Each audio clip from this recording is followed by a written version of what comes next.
the young man with the cream tarts. During his residence in London, the accomplished Prince Florizel of Bohemia gained the affection of all classes by the seduction of his manner and by a well-considered generosity. He was a remarkable man even by what was known of him, and that was but a small part of what he actually did. Although of a placid temper in ordinary circumstances, and accustomed to take the world with as much philosophy as any plowman, the Prince of Bohemia was not without a taste for ways of life more adventurous and eccentric than that to which he was destined by his birth.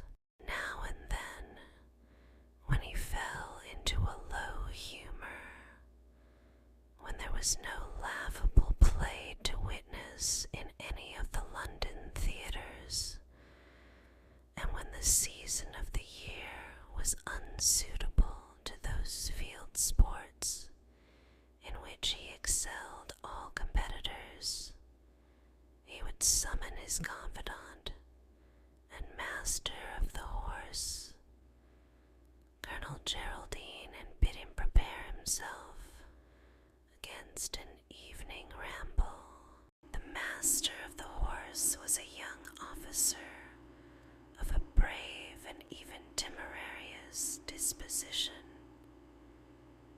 He greeted the news with delight and hastened to make ready.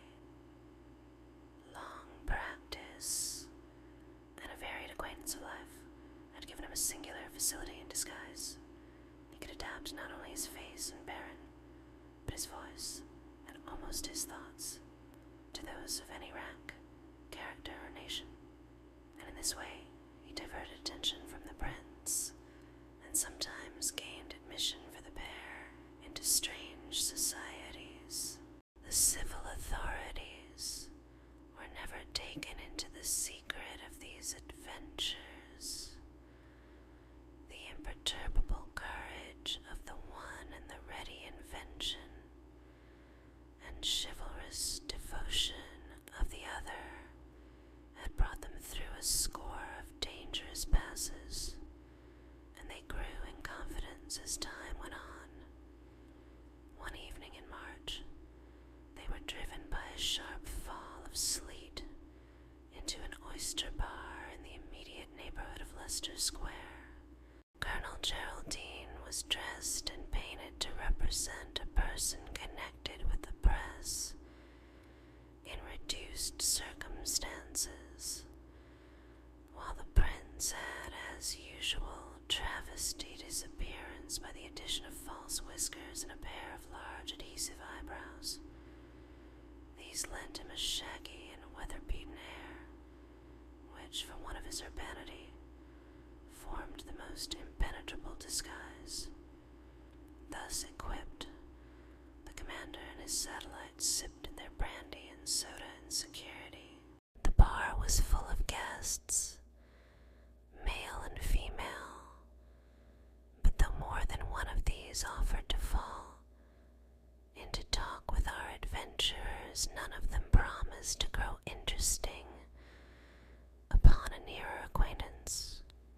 There was nothing present but the lees of London and the commonplace of disrespectability, and the prince had already fallen to yawning and was beginning to grow weary of the whole excursion, when the swing doors were pushed violently open, and a young man, followed by a couple of commissionaires, entered the bar.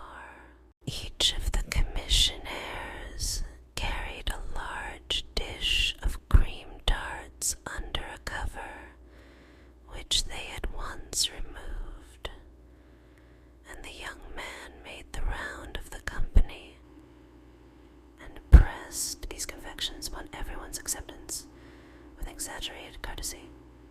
Sometimes his offer was laughingly accepted. Sometimes it was firmly, or even harshly, rejected. In these latter cases, the newcomer always ate the tart himself, with some more or less humorous commentary. At last he accosted Prince Florizel. "Sir," said he with a profound obeisance, proffering the tart at the same time between his thumb and forefinger, "will you so far honor an entire stranger? I can answer for the quality of the pastry, having eaten 23 of them myself since 5 o'clock. "I am in the habit," replied the prince, "of looking not so much to the nature of a gift as to the spirit in which it is offered." "The spirit, sir," returned the young man with another bow, "is one of mockery." "Mockery?" repeated Florizel. "And whom do you propose to mock?" "I am not here to expound my philosophy," replied the other, "but to distribute these cream tarts. If I mention that I heartily include myself in the ridicule of the transaction, I hope you will consider honor satisfied and condescend. If not, you will constrain me to eat my 28th, and I own to being weary of the exercise." "You touch me," said the prince, "and I have all the will in the world to rescue you from this dilemma, but upon one condition. If my friend and I eat your cakes, for which we have neither of us any natural inclination, we shall expect you to join us at supper. By way of recompense," the young man seemed to reflect. "I have still several dozen upon hand," he said at last, "and that will make it necessary for me to visit several more bars before my great affair is concluded. This will take some time, and if you are hungry—" The prince interrupted him with a polite gesture. "My friend and I will accompany you," he said, "for we have already a deep interest in your very agreeable mode of passing an evening. And now that the preliminaries of peace are settled, allow me to sign the treaty for both." And the prince swallowed the tart with the best grace imaginable. "It is delicious," said he. "I perceive you are a connoisseur," replied the young man. Colonel Geraldine likewise did honor to the pastry, and everyone in that bar having now either accepted or refused his delicacies, the young man with the cream tarts led the way to another and similar establishment. The two commissionaires, who seemed to have grown accustomed to their absurd employment, followed immediately after, and the prince and the colonel brought up the rear, arm in arm and smiling to each other as they went. In this order the company visited 2 other taverns, where scenes were enacted of a like nature to that already described, some refusing, some accepting the favors of this vagabond hospitality, and the young man himself eating each rejected tart. On leaving the 3rd saloon, the young man counted his store. There were but 9 remaining, 3 in one tray, and 6 in the other. "Gentlemen," said he, addressing himself to his 2 new followers, "I am unwilling to delay your supper. I am positively sure you must be hungry. I feel that I owe you a special consideration, and on this great day for me, when I am closing a career of folly by my most conspicuously silly action, I wish to behave handsomely to all who give me countenance. Gentlemen, you shall wait no longer. Although my constitution is shattered by previous excesses, at the risk of my life, liquidate the suspensory condition. With these words, he crushed the 9 remaining tarts into his mouth and swallowed them at a single movement each. Then, turning to the commissionaires, he gave them a couple of sovereigns. "I have to thank you," said B, "for your extraordinary patience," and he dismissed them with a bow apiece. For some seconds he stood looking at the purse from which he had just paid his assistants. Then, with a laugh, he tossed it into the middle of the street and signified his readiness for supper. In a small French restaurant in Soho, which had enjoyed an exaggerated reputation for some little while, but had already begun to be forgotten, and in a private room up 2 pair of stairs. The 3 companions made a very elegant supper, and drank 3 or 4 bottles of champagne, talking the while upon indifferent subjects.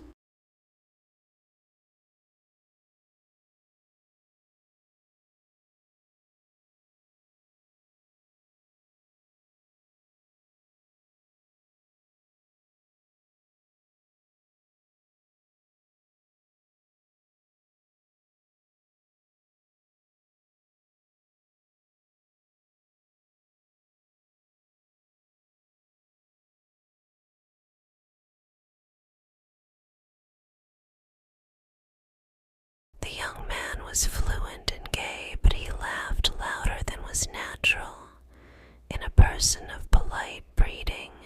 His hands trembled violently, and his voice took sudden and surprising inflections, which seemed to be independent of his will. The dessert had been cleared away, and all 3 had lighted their cigars, when the prince addressed him in these words: "You will, I am sure, pardon my curiosity. What I have seen of you has greatly pleased, but even more puzzled me, and though I should be loath to seem indiscreet, I must tell you that my friend and I are persons very well worthy to be entrusted with a secret. We have many of our own, which we are continually revealing to improper ears, and if, as I suppose, your story is a silly one, you need have no delicacy with us, who are 2 of the silliest men in England. My name is Godal, Theophilus Godal. My friend is Major Alfred Hammersmith, or at least such is the name by which he chooses to be known. We pass our lives entirely in the search for extravagant adventures, and there is no extravagance with which we are not capable of sympathy." "I like you, Mr. Godal," returned the young man. "You inspire me with a natural confidence, and I have not the slightest objection to your friend, the Major, whom I take to be a nobleman in masquerade. At least, I am sure he is no soldier." The colonel smiled at this compliment to the perfection of his art, and the young man went on in a more animated manner. "There is every reason why I should not tell you my story. Perhaps that is just the reason why I am going to do so. At least, you seem so well prepared to hear a tale of silliness that I cannot find it in my heart to disappoint you. My name, in spite of your example, I shall keep to myself. My age is not essential to the narrative. I am descended from my ancestors by ordinary generation, and from them I inherited the very eligible human tenement which I still occupy, and a fortune of £300 a year. I suppose they also handed on to me a harebrained humor, which it has been my chief delight to indulge. I received a good education. I can play the violin nearly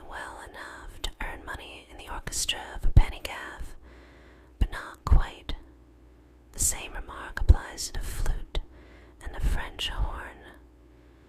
I learned enough of whist to lose about 100 a year at that scientific game. My acquaintance with French was sufficient to enable me to squander money in Paris with almost the same facility as in London. In short, I am a person full of manly accomplishments. I have had every sort of adventure, including a duel about nothing. Only 2 months ago, I met a young lady exactly suited to my taste, in mind and body. I found my heart melt. I saw that I had come upon my fate at last, and was in the way to fall in love. But when I came to reckon up what remained to me of my capital, I found it amounted to something less than 400 pounds. I ask you fairly, can a man who respects himself fall in love on 400 pounds? I concluded, certainly not, left the presence of my charmer and slightly accelerating.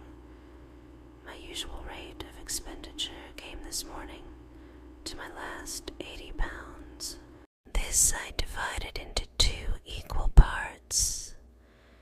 40 I reserved for a particular purpose. The remaining 40 I was to dissipate before the night. I have passed a very entertaining day, and played many farces, besides that of the Cream Tarts, which procured me the advantage of your acquaintance, for I was determined, as I told you, to bring a foolish career to a still more foolish conclusion. And when you saw me throw my purse in the street, the 40 pounds were at an end.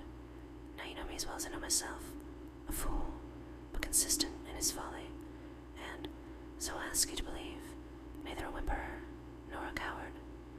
From the whole tone of the young man's statement, it was plain that he harbored very bitter and contemptuous thoughts about himself.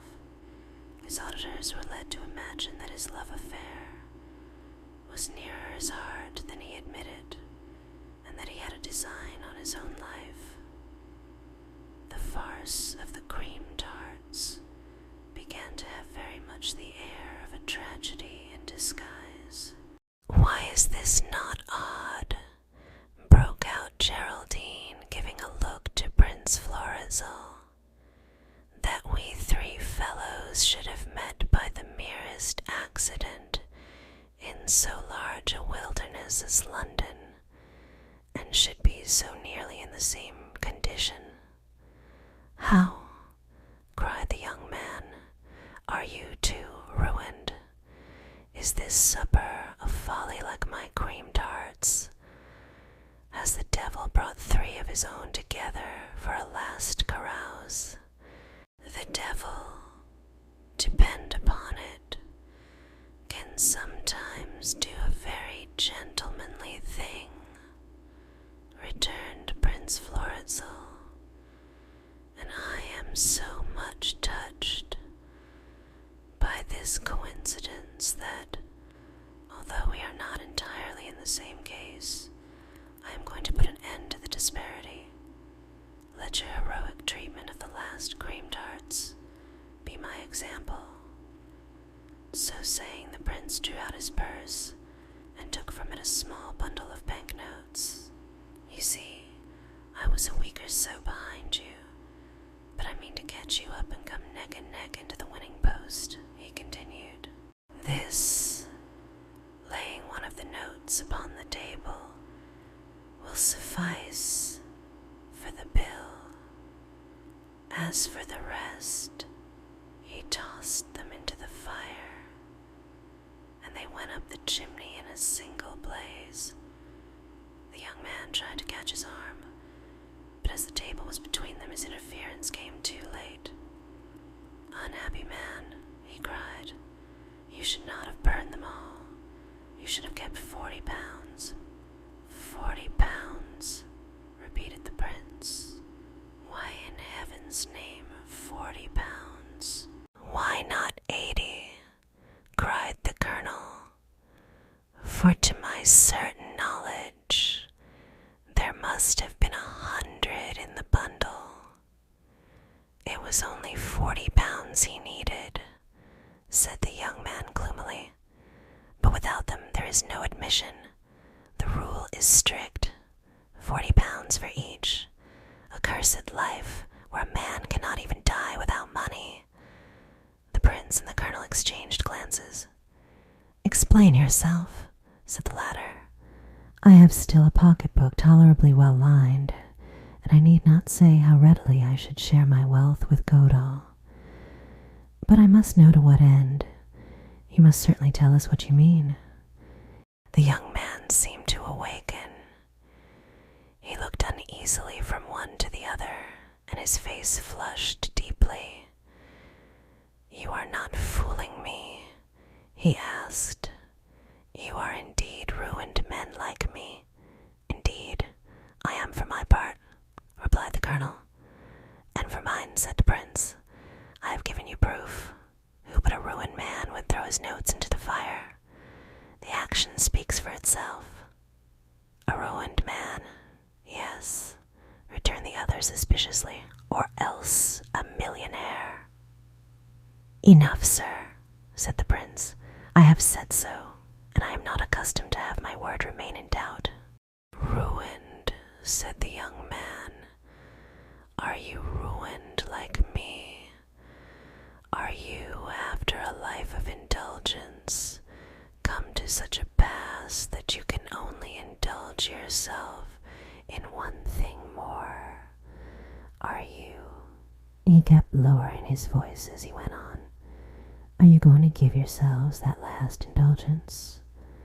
Are you going to avoid the consequences of your folly by the one infallible and easy path? Are you going to give the slip to the sheriff's officers of conscience by the one open door? Suddenly he broke off and attempted to laugh. Here is your health, he cried, emptying his glass. And good night to you, my merry ruined men. Colonel Geraldine caught him by the arm as he was about to rise. You lack confidence in us, he said. And you are wrong. To all your questions I make answer in the affirmative, but I am not so timid, and can speak the Queen's English plainly. We too, like yourself, have had enough of life, and are determined to die. Sooner or later, alone or together, we meant to seek out death and beard him where he lies ready. Since we have met you, and your case is more pressing, let it be tonight, and at once, and, if you will, all three together. Such a penniless trio, he cried, should go arm in arm into the halls of Pluto, and give each other some countenance among the shades. Geraldine had hit exactly on the manners and intonations that became the part he was playing. The prince himself was disturbed, and looked over at his confidant with a shade of doubt. As for the young man, the flush came back darkly into his cheek, and his eyes threw out a spark of light. You are the men for me, he cried with an almost terrible gaiety. Shake hands upon the bargain. His hand was cold and wet. You little know in what a company you will begin the march. You little know in what a happy moment for yourselves you partook of my cream tarts. I am only a unit, but I am a unit in an army. I know death's private door. I am one of his familiars, and can show you into eternity without ceremony and yet without scandal. They called upon him eagerly to explain his meaning. Can you muster 80 pounds between you? He demanded. Geraldine ostentatiously consulted his pocketbook and replied in the affirmative. Fortunate beings, cried the young man. 40 pounds is the entry money of the Suicide Club. The Suicide Club, said the prince. Why, What the devil is that? Listen, said the young man. This is the age of conveniences, and I have to tell you of the last perfection of the sort. We have affairs in different places, and hence railways were invented. Railways separated us infallibly from our friends, and so telegraphs were made that we might communicate speedier at great distances. Even in hotels we have lifts to spare us a climb of some 100 steps. Now we know that life is only a stage to play the fool upon as long as the part amuses us. There was one more convenience lacking to modern comfort. A decent, easy way to quit that stage, the back stairs to liberty, or, as I said this moment, death's private door. This, my two fellow rebels, is supplied by the Suicide Club. Do not suppose that you and I are alone, or even exceptional in the highly reasonable desire that we profess. A large number of our fellow men, who have grown heartily sick of the performance in which they are expected to join daily and all their lives long, are only kept from flight by one or two considerations. Some have families who would be shocked, or even blamed, if the matter became public. Others have a weakness at heart, and recoil from the circumstances of death. That is, to some extent, my own experience. I cannot put a pistol to my head and draw the trigger, for something stronger than myself withholds the act. And although I loathe life, I have not strength enough in my body to take hold of death and be done with it. For such as I, and for all who desire to be out of the coil without posthumous scandal, the Suicide Club has been inaugurated. How this has been managed, what is its history, or what may be its ramifications in other lands, I am myself uninformed, and what I know of its constitution I am not at liberty to communicate to you. To this extent, however, I am at your service. If you are truly tired of life, I will introduce you tonight to a meeting. And if not tonight, at least sometime within the week, you will be easily relieved of your existences. It is now, consulting his watch, 11. By 1:30 at latest, we must leave this place, so that you have half an hour before you to consider my proposal. It is more serious than a cream tart, he added with a smile, and I suspect more palatable. More serious, certainly, returned Colonel Geraldine, and as it is so much more so, will you allow me 5 minutes' speech in private with my friend Mr. Godall? It is only fair, answered the young man. If you will permit, I will retire. You will be very obliging, said the colonel, as soon as the two were alone. What, said Prince Florizel, is the use of this confabulation, Geraldine? I see you are flurried, whereas my mind is very tranquilly made up. I will see the end of this. Your Highness, said the colonel, turning pale, let me ask you to consider the importance of your life, not only to your friends, but to the public interest. If not tonight, said this madman, but supposing that tonight some irreparable disaster were to overtake your Highness's person, what, let me ask you, what would be my despair, and what the concern and disaster of a great nation? I will see the end of this, repeated the prince in his most deliberate tones, and have the kindness, Colonel Geraldine, to remember and respect your word of honor as a gentleman. Under no circumstances, recollect, nor without my special authority, are you to betray the incognito under which I choose to go abroad. These were my commands, which I now reiterate.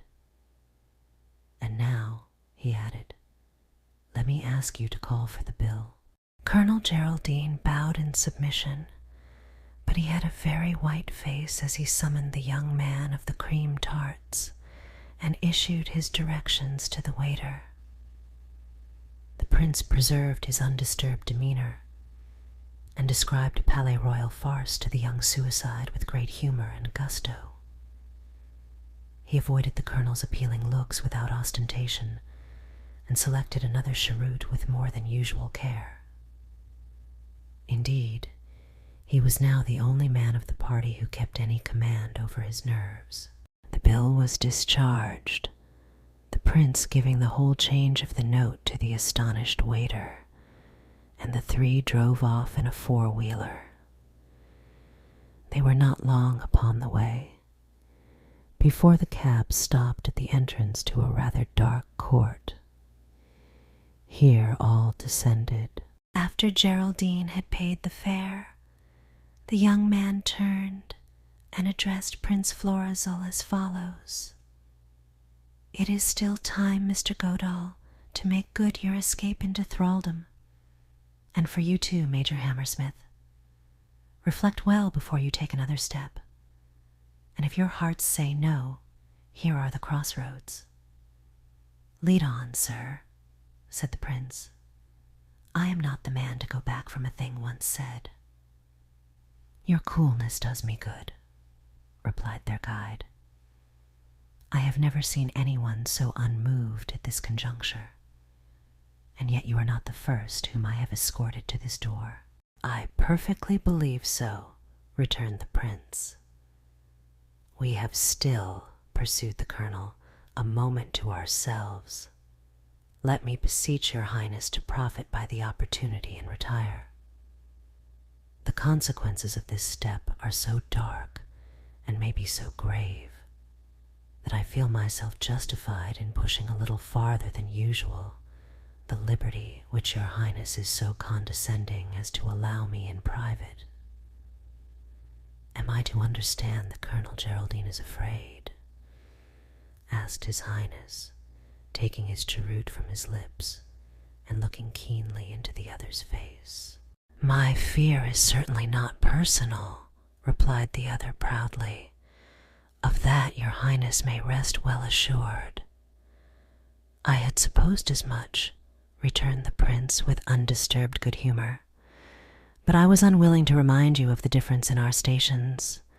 No more, no more," he added, seeing Geraldine about to apologize.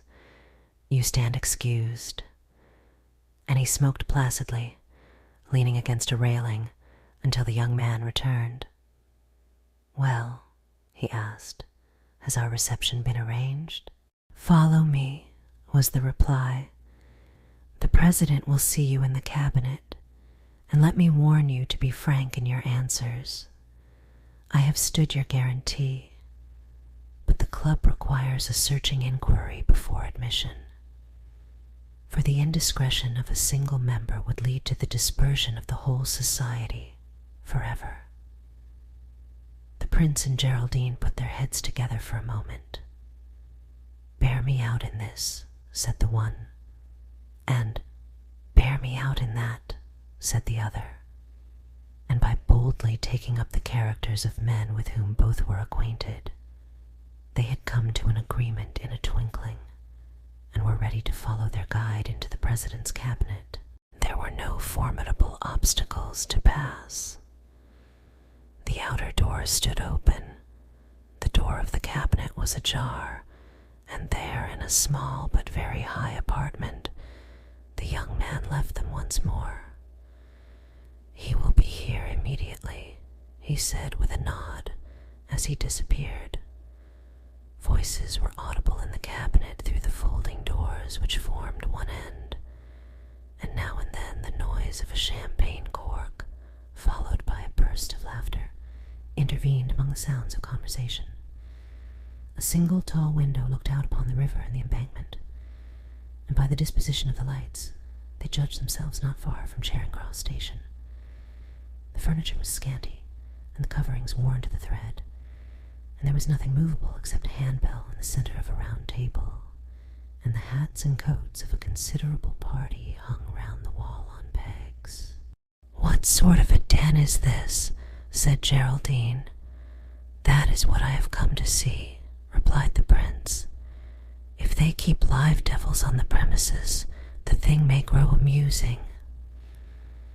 Just then, the folding door was opened no more than was necessary for the passage of a human body, and there entered at the same moment a louder buzz of talk, and the redoubtable president of the Suicide Club.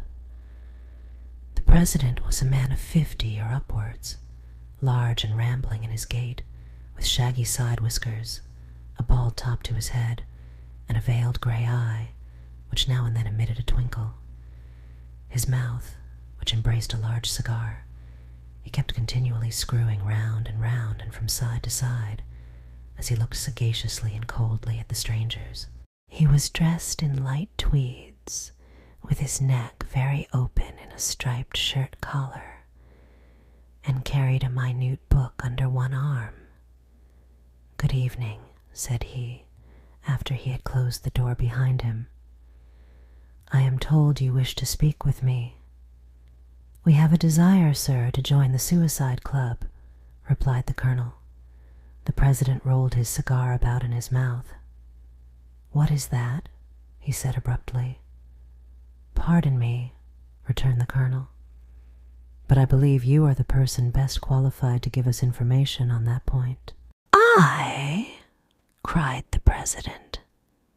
"A Suicide Club? Come, come, this is a frolic for all Fools' Day. I can make allowances for gentlemen who get merry in their liquor, but let there be an end to this."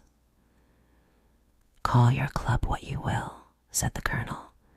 "You have some company behind these doors, and we insist on joining it." "Sir," returned the president curtly, "you have made a mistake. This is a private house, and you must leave it instantly." The prince had remained quietly in his seat throughout this little colloquy, but now when the colonel looked over to him, as much as to say, "Take your answer and come away, for God's sake," he drew his cheroot from his mouth and spoke. "I have come here," said he, "upon the invitation of a friend of yours. He has doubtless informed you of my intention in thus intruding on your party. Let me remind you that a person in my circumstances has exceedingly little to bind him, and is not at all likely to tolerate much rudeness.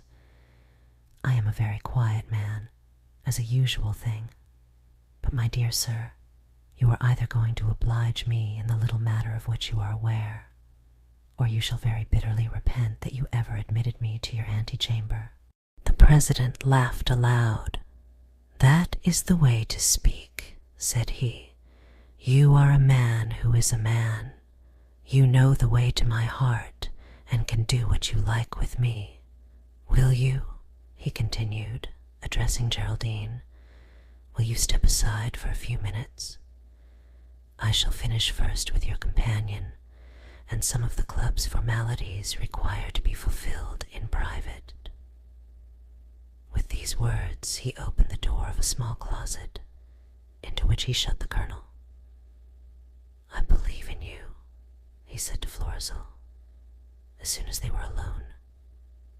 "But are you sure of your friend?"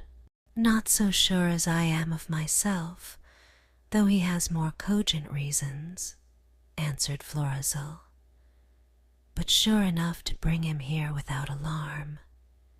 He has had enough to cure the most tenacious man of life. He was cashiered the other day for cheating at cards." "A good reason, I dare say," replied the president.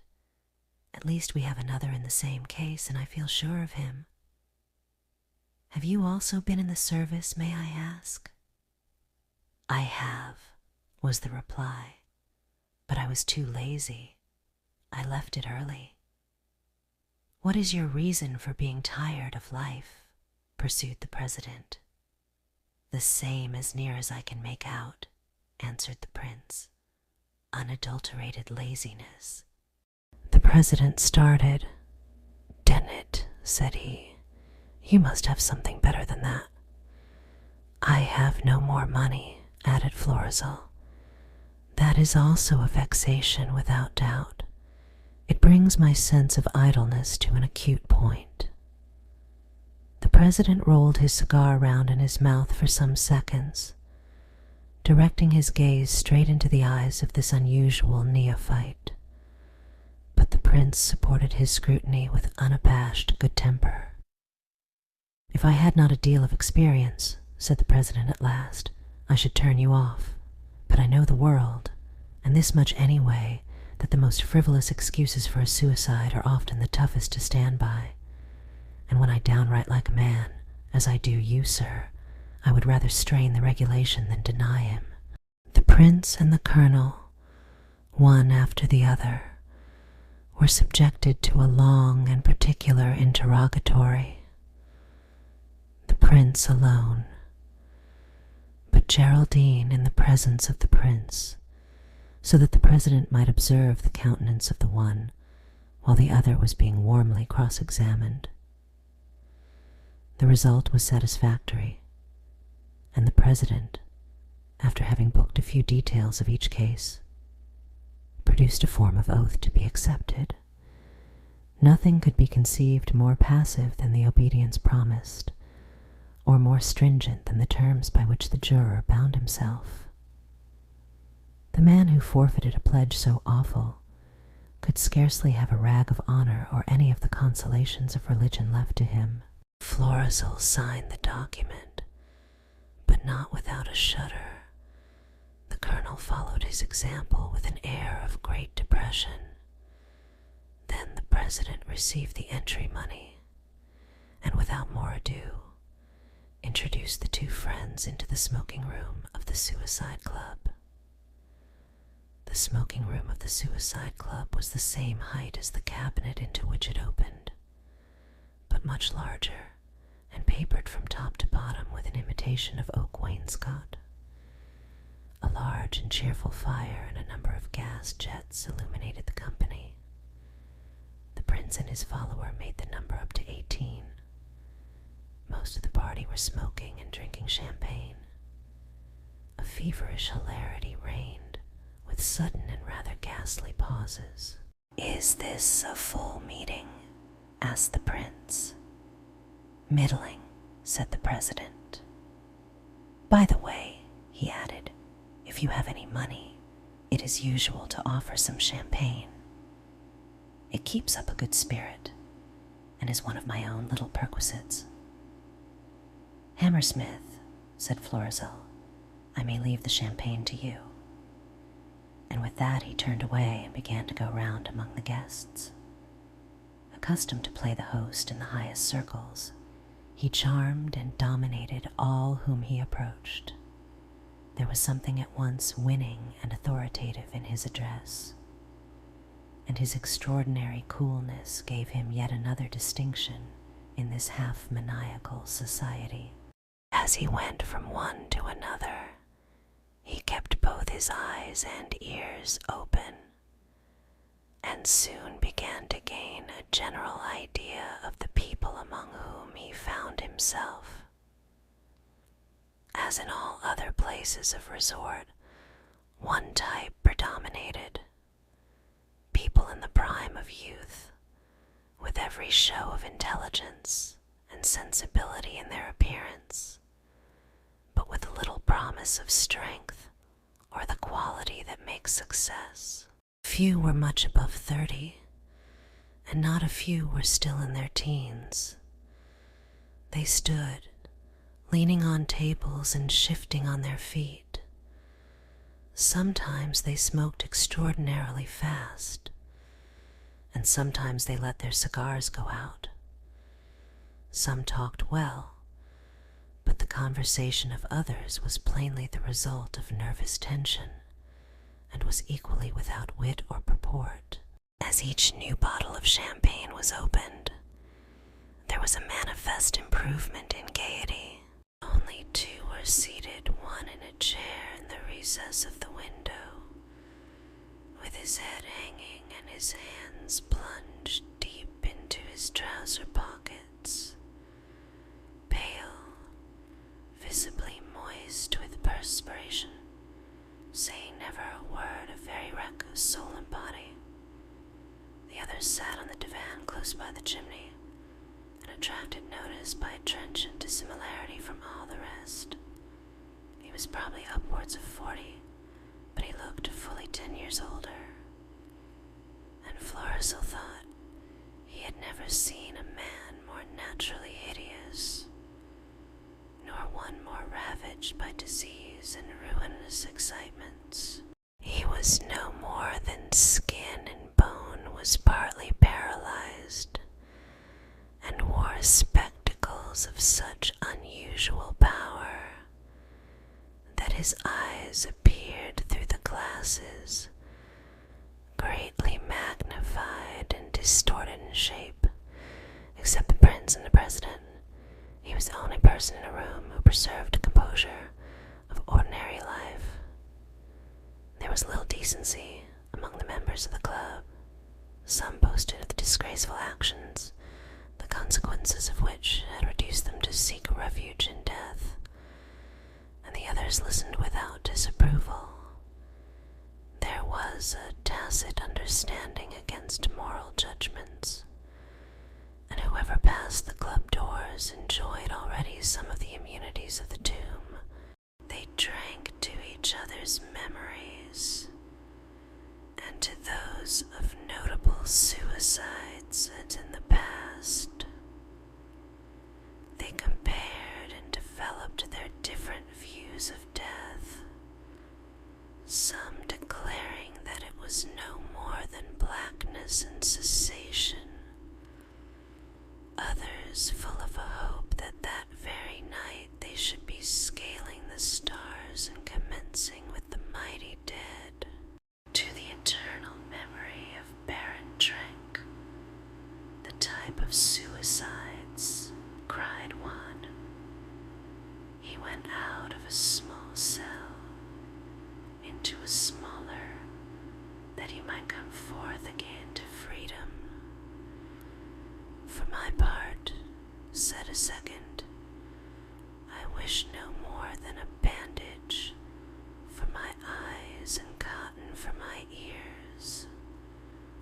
Only they have no cotton thick enough in this world.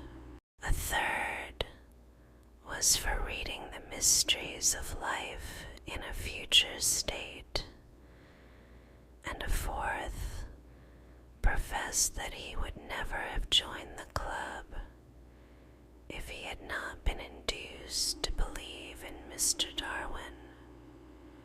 I could not bear, said this remarkable suicide, to be descended from an ape. Altogether, the prince was disappointed by the bearing and conversation of the members. It does not seem to me, he thought, a matter for so much disturbance. If a man has made up his mind to kill himself, let him do it, in God's name, like a gentleman. This flutter and big talk is out of place. In the meanwhile, Colonel Geraldine was a prey to the blackest apprehensions. The club and its rules were still a mystery, and he looked round the room for someone who should be able to set his mind at rest. In this survey, his eye lighted on the paralytic person with the strong spectacles, and seeing him so exceedingly tranquil, he besought the president, who was going in and out of the room under a pressure of business, to present him to the gentleman on the divan.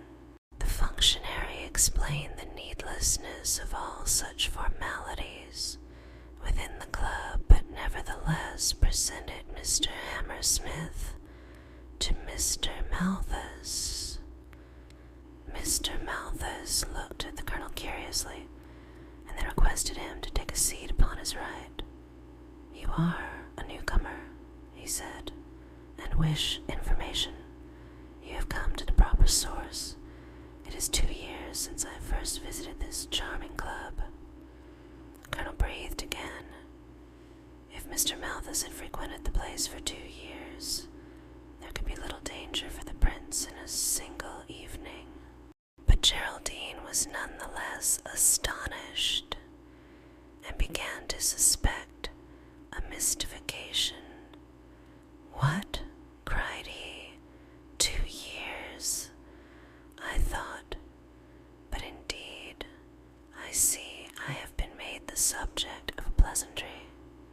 "By no means," replied Mr. Malthus, mildly. "My case is peculiar. I'm not, properly speaking, a suicide at all, but, as it were, an honorary member. I rarely visit the club twice in 2 months. My infirmity and the kindness of the president have procured me these little immunities, for which besides I pay at an advance rate, even as it is my luck has been extraordinary." "I am afraid," said the colonel, "that I must ask you to be more explicit. You must remember that I am still most imperfectly acquainted with the rules of the club." "An ordinary member who comes here in search of death like yourself," replied the paralytic, "returns every evening until fortune favors him. He can even, if he is penniless, get board and lodging from the president. Very fair, I believe, and clean, although of course not luxurious. That could hardly be, considering the exiguity, if I may so express myself, of the subscription. And then the president's company is a delicacy in itself." "Indeed," cried Geraldine. "He had not greatly prepossessed me." "Ah," said Mr. Malthus, "you do not know the man, the drollest fellow. What stories, what cynicism.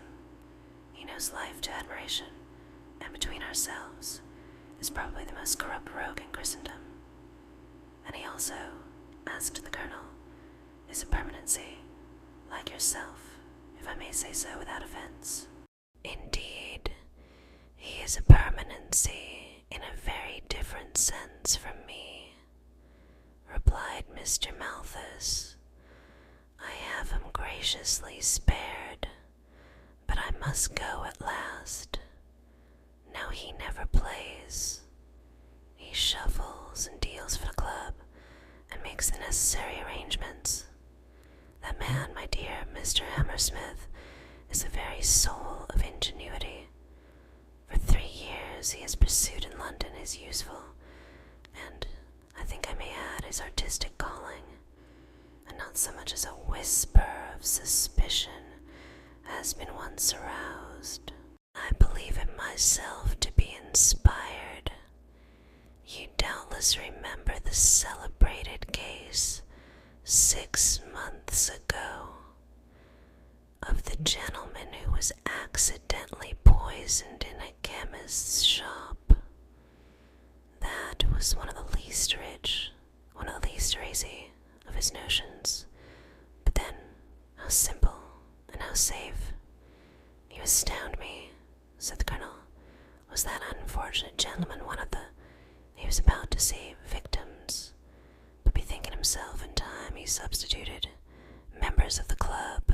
In the same flash of thought, it occurred to him that Mr. Malthus himself had not at all spoken in the tone of one who is in love with death, and he added hurriedly, "But I perceive I am still in the dark. You speak of shuffling and dealing. Pray, for what end? And since you seem rather unwilling to die than otherwise, I must own that I cannot conceive what brings you here at all." "You say truly that you are in the dark," replied Mr. Malthus with more animation. "Why, my dear sir, this club is the temple of intoxication. If my enfeebled health could support the excitement more often, you may depend upon it I should be more often here. It requires all the sense of duty engendered by a long habit of ill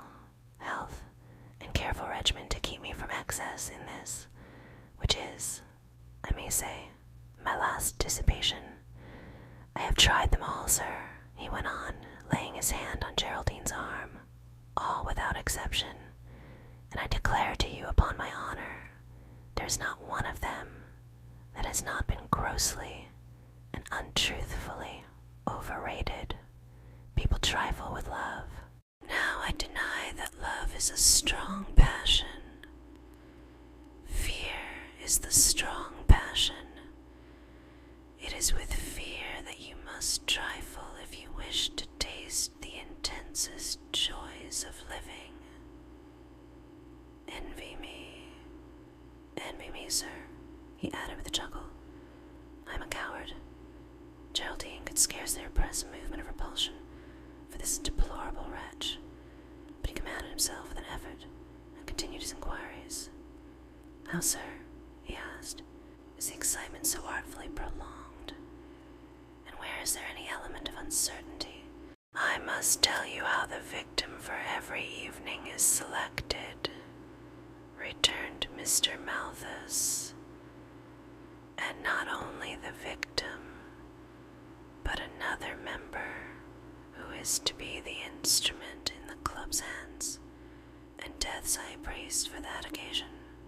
Good God, said the colonel, do they then kill each other? The trouble of suicide is removed in that way, returned Malthus with a nod. Merciful heavens, ejaculated the colonel, and may my friend, may any of us be pitched upon this evening as the slayer of another man's body and immortal spirit.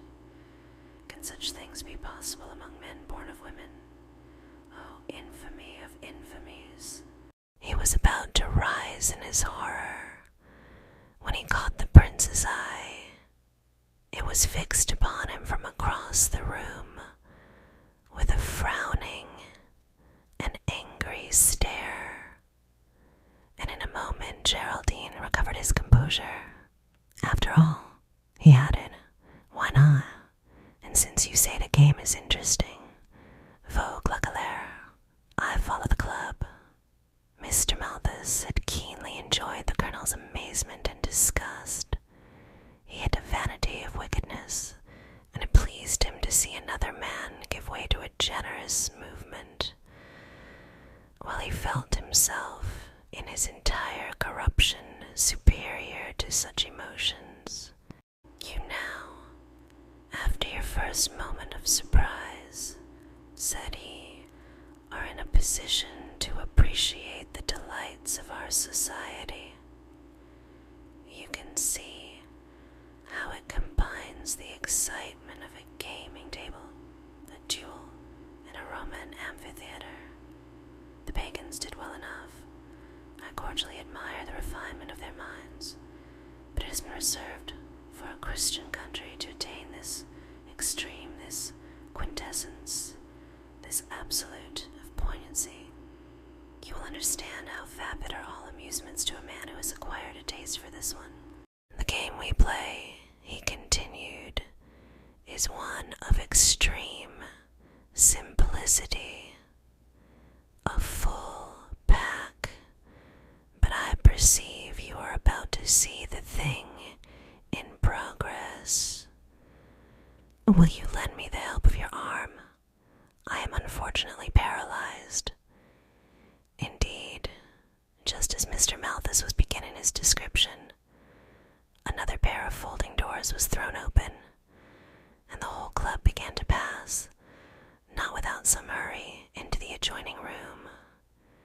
It was similar in every respect to the one from which it was entered, but somewhat differently furnished.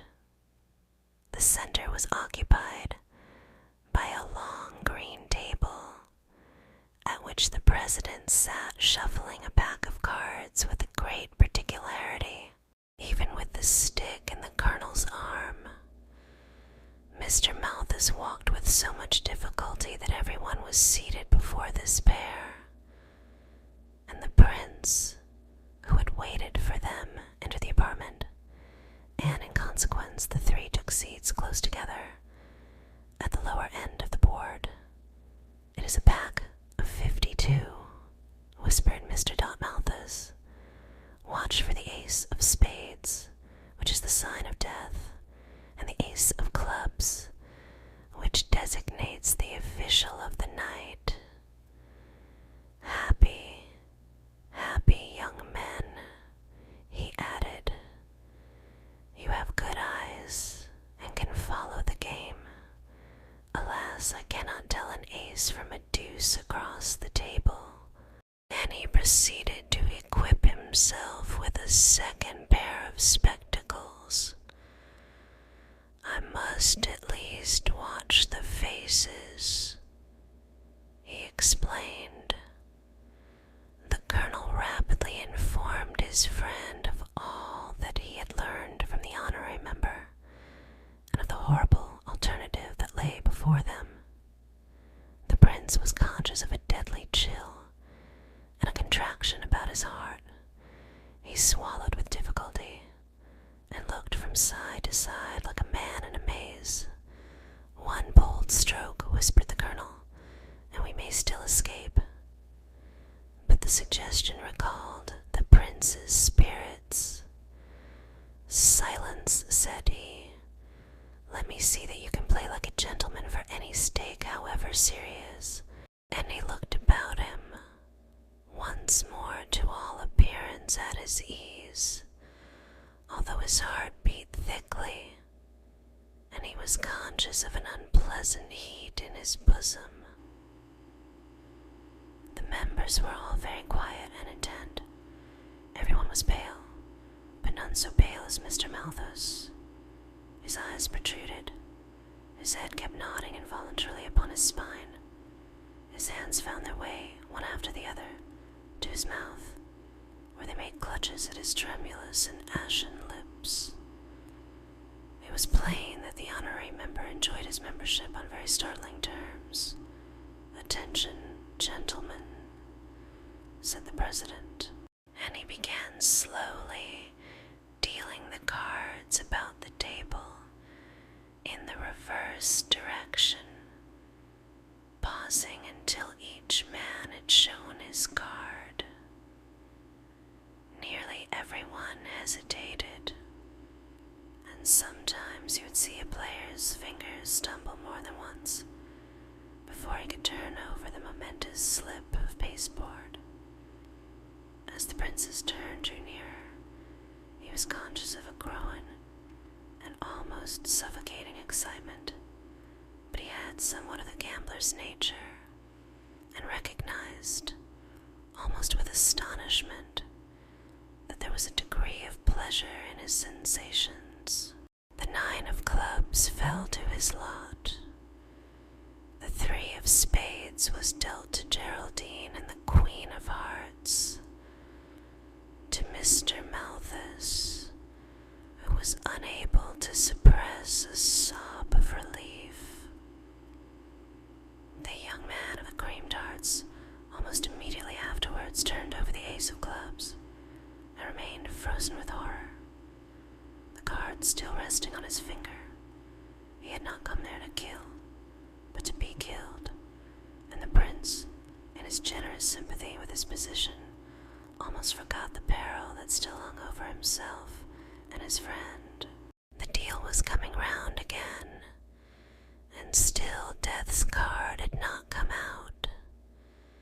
The players held their respiration and only breathed by gasps. The prince received another club.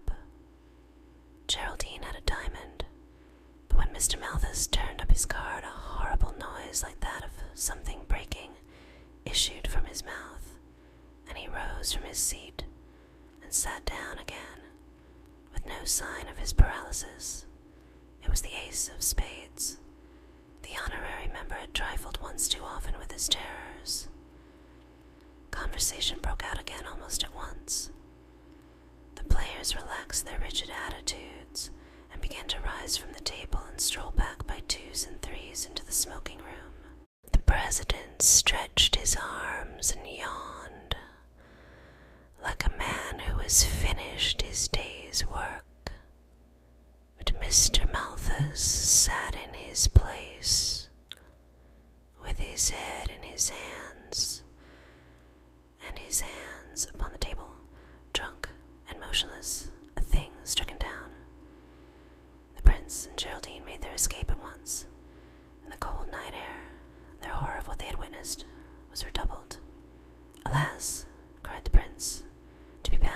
oath in such a matter, to allow this wholesale trade in murder to be continued with profit and impunity, if I but dare to forfeit my pledge.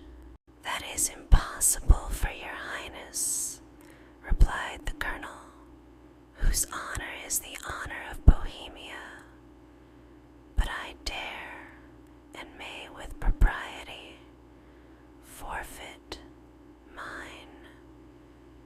Geraldine, said the prince, if your honor suffers in any of the adventures into which you follow me, not only will I never pardon you, but what I believe will much more sensibly affect you. I should never forgive myself.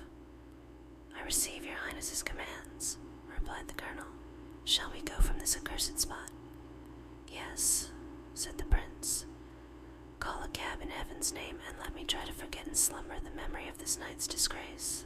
But it was notable that he carefully read the name of the court before he left it. The next morning, as soon as the prince was stirring, Colonel Geraldine brought him a daily newspaper with the following paragraph marked, Melancholy Accident. This morning, about 2 o'clock, Mr. Bartholomew Malthus, of 16 Chepstow Place, Westbourne Grove, on his way home from a party at a friend's house, fell over the upper parapet in Trafalgar Square, fracturing his skull and breaking a leg and an arm. Death was instantaneous.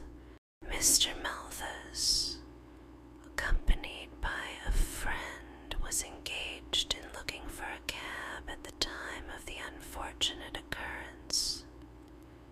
As Mr. Malthus was paralytic, it is thought that his fall may have been occasioned by another seizure.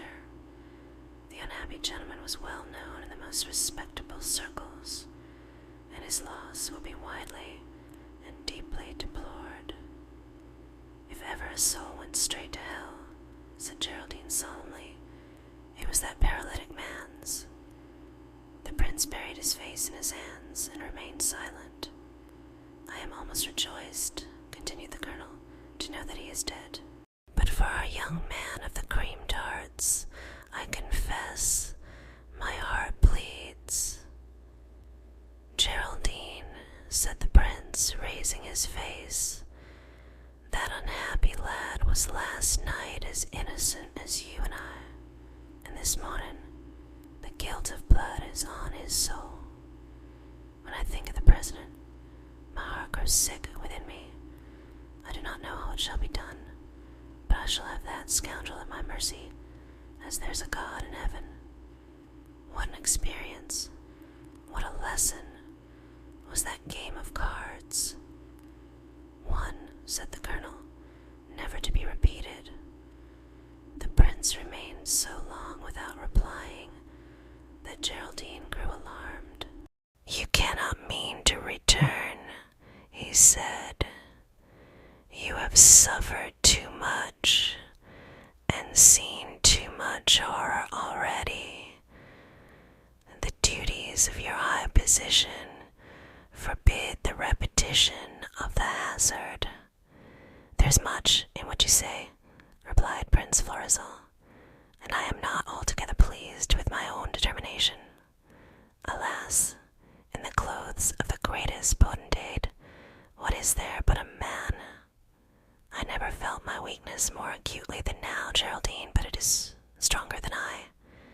Can I cease to interest myself in the fortunes of the unhappy young man who supped with us some hours ago? Can I leave the president to follow his nefarious career unwatched? Can I begin an adventure so entrancing, and not follow it to an end?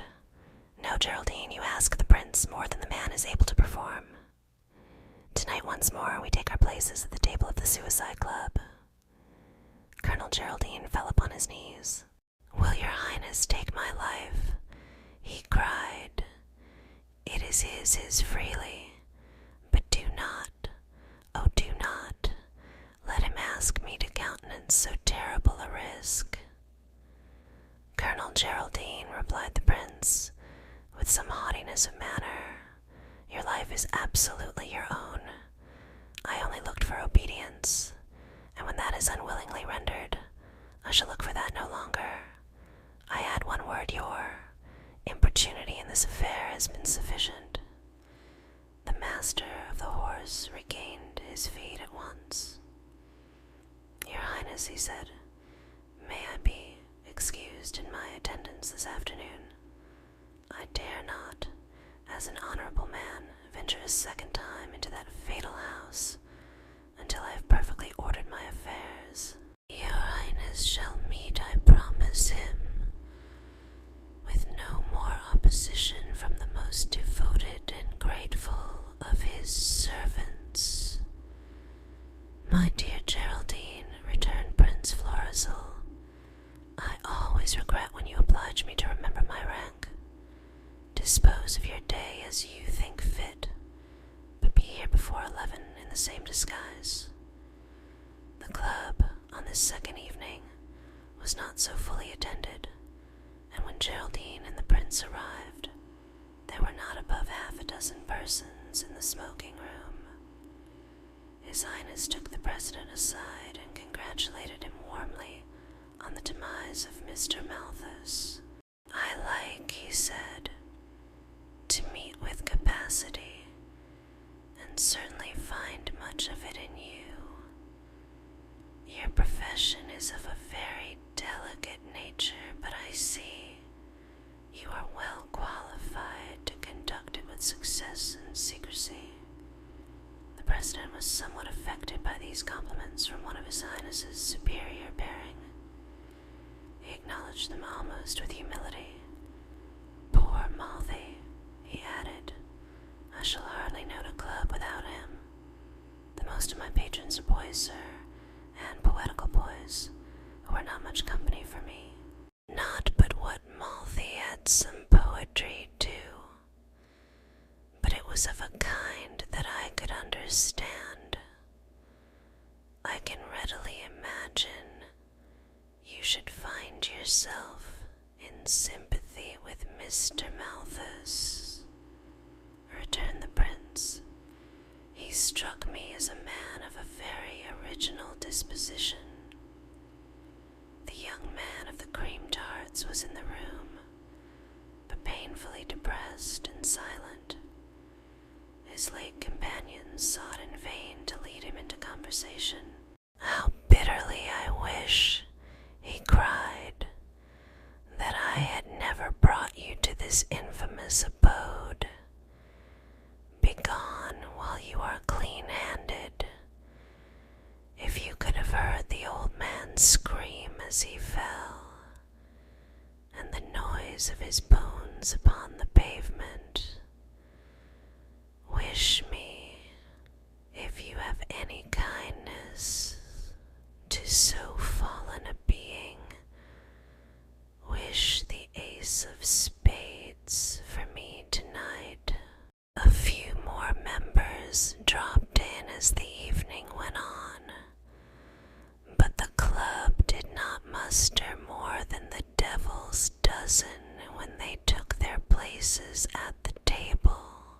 The prince was again conscious of a certain joy in his alarms, but he was astonished to see Geraldine so much more self-possessed than on the night before. "It is extraordinary," thought the prince, "that a will, made or unmade, should so greatly influence a young man's spirit." "Attention, gentlemen," said the president, and he began to deal. 3 times the cards went all round the table, and neither of the marked cards had yet fallen from his hand. The excitement as he began the 4th distribution was overwhelming. There were just cards, enough to go once more entirely round. The prince, who sat second from the dealer's left, would receive, in the reverse mode of dealing practiced at the club, the second last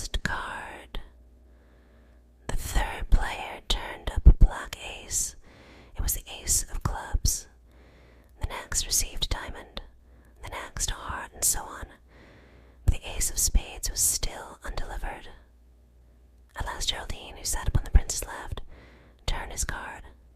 It was an ace, but the ace of hearts. When Prince Florizel saw his fate upon the table in front of him, his heart stood still. He was a brave man, but the sweat poured off his face. There were exactly 50 chances out of 100 that he was doomed. He reversed the card. It was the ace of spades.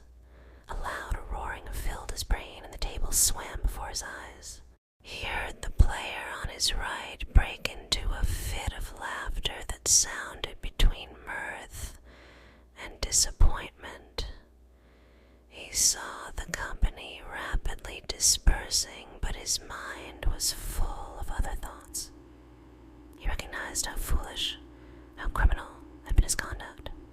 In perfect health, in the prime of his years, the heir to a throne, he had gambled away his future and that of a brave and loyal country. God, he cried, God forgive me. And with that, the confusion of his senses passed away, and he regained his self-possession in a moment. To his surprise, Geraldine had disappeared. There was no one in the card room but his destined butcher. Consulting with the president and the young man of the Cream Tarts, who slipped up to the prince and whispered in his ear, "I would give $1 million if I had it for your luck." His Highness could not help reflecting, as the young man departed, that he would have sold his opportunity for a much more moderate sum. The whispered conference now came to an end. The holder of the ace of clubs left the room with a look of intelligence, and the president, approaching the unfortunate prince, proffered him his hand. "I am pleased to have met you, sir," said he, "and pleased to have been in a position to do you this trifling service. At least you cannot complain of delay. On the second evening, what a stroke of luck!" The prince endeavored in vain to articulate something in response, but his mouth was dry and his tongue seemed paralyzed. "You feel a little sickish?" asked the president, with some show of solicitude. "Most gentlemen do. Will you take a little brandy?" The prince signified in the affirmative, and the other immediately filled some of the spirit into a tumbler. "Poor old Malthy," ejaculated the president as the prince drained the glass. He drank near upon a pint, and little enough good it seemed to do him. "I am more amenable to treatment," said the prince, a good deal revived. "I am my own man again at once, as you perceive. And so, let me ask you, what are my directions?" "You will proceed along the Strand in the direction of the city, and on the left-hand pavement, until you meet the gentleman who has just left the room. He will continue your instructions, and him you will have the kindness to obey. The authority of the club is vested in his person for the night. And now," added the president, "I wish you a pleasant walk." Florizel acknowledged the salutation rather awkwardly, and took his leave. He passed through the smoking room, where the bulk of the players were still consuming champagne, some of which he had himself ordered and paid for, and he was surprised to find himself cursing them in his heart. He put on his hat and greatcoat in the cabinet, and selected his umbrella from a corner. The familiarity of these acts, and the thought that he was about them for the last time, betrayed him into a fit of laughter which sounded unpleasantly in his own ears. He conceived a reluctance to leave the cabinet, and turned instead to the window. The sight of the lamps in the darkness recalled him to himself. Come, I must be a man," he thought, "and tear myself away." At the corner of Box Court, 3 men dismissal, and he was unceremoniously thrust into a carriage, which at once drove rapidly away. There was already an occupant. "Will your Highness pardon my zeal?" said a well-known voice. The prince threw himself upon the colonel's neck in a passion of relief. "How can I ever thank you?" he cried. And how was this effected? Although he had been willing to march upon his doom, he was overjoyed to yield to friendly violence and return once more to life and hope. "You can thank me effectually enough," replied the colonel, "by avoiding all such dangers in the future. And as for your second question, all has been managed by the simplest means. I arranged this afternoon with a celebrated detective. Secrecy has been promised and paid for. Your own servants have been principally engaged in the affair. The house in Box Court has been surrounded since nightfall, and this, which is one of your own carriages, has been awaiting you for nearly an hour." "And the miserable creature who was to have slain me, what of him?" inquired the prince. "He was pinioned as he left the club," replied the colonel, "and now awaits your sentence at the palace, where he will soon be joined by his accomplices." "Geraldine," said the prince, "you have saved me against my explicit orders, and you have done well. I owe you not only my life, but a lesson, and I should be unworthy of my rank if I did not show myself grateful to my teacher. Let it be yours to choose the manner." There was a pause, during which the carriage continued to speed through the streets, and the two men were each buried in his own reflections. The silence was broken by Colonel Geraldine. "Your Highness," said he, "has by this time a considerable body of prisoners. There is at least one criminal among the number to whom justice should be dealt. Our oath forbids us all recourse to law, and discretion would forbid it equally if the oath were loosened. May I inquire your Highness's intention?" "It is decided," answered Florizel. "The president must fall in duel. It only remains to choose his adversary." "Your Highness has permitted me to name my own recompense," said the colonel. "Will you permit me to ask the appointment of my brother? It is an honorable post, but I dare assure your Highness that the lad will acquit himself with credit." "You ask me an ungracious favor," said the prince, "but I must refuse you nothing." The colonel kissed his hand with the greatest affection, and at that moment the carriage rolled under the archway of the prince's splendid residence. An hour after, Florizel in his official robes, and covered with all the orders of Bohemia, received the members of the Suicide Club. "Foolish and wicked men," said he, "as many of you as have been driven into this strait, by the lack of fortune shall receive employment and remuneration from my officers. Those who suffer under a sense of guilt must have recourse to a higher and more generous potentate than I. I feel pity for all of you, deeper than you can imagine. Tomorrow you shall tell me your stories, and as you answer more frankly, I shall be the more able to remedy your misfortunes. As for you," he added, turning to the president, "I should only offend a person of your parts by any offer of assistance, but I have instead a piece of diversion to propose to you." Here, laying his hand on the shoulder of Colonel Geraldine's young brother, is an officer of mine who desires to make a little tour upon the continent, and I ask you as a favor to accompany him on this excursion. Do you," he went on, changing his tone, "do you shoot well with the pistol?" because you may have need of that accomplishment. When two men go traveling together, it is best to be prepared for all. Let me add that if by any chance you should lose young Mr. Geraldine upon the way, I shall always have another member of my household to place at your disposal, and I am known, Mr. President, to have long eyesight and as long an arm. With these words, said with much sternness, the prince concluded his address.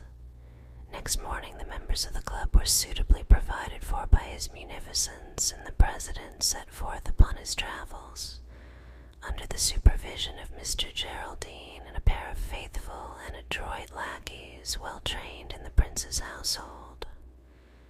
Not content with this, discreet agents were put in possession of the house in Box Court, and all letters or visitors for the Suicide Club or its officials were to be examined by Prince Florizel in person.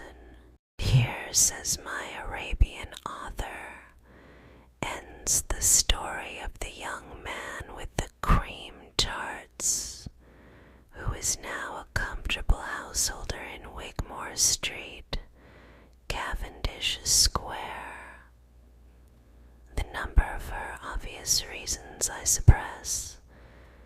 Those who care to pursue the adventures of Prince Florizel and the president of the Suicide Club may read the history of the physician and the Saratoga trunk.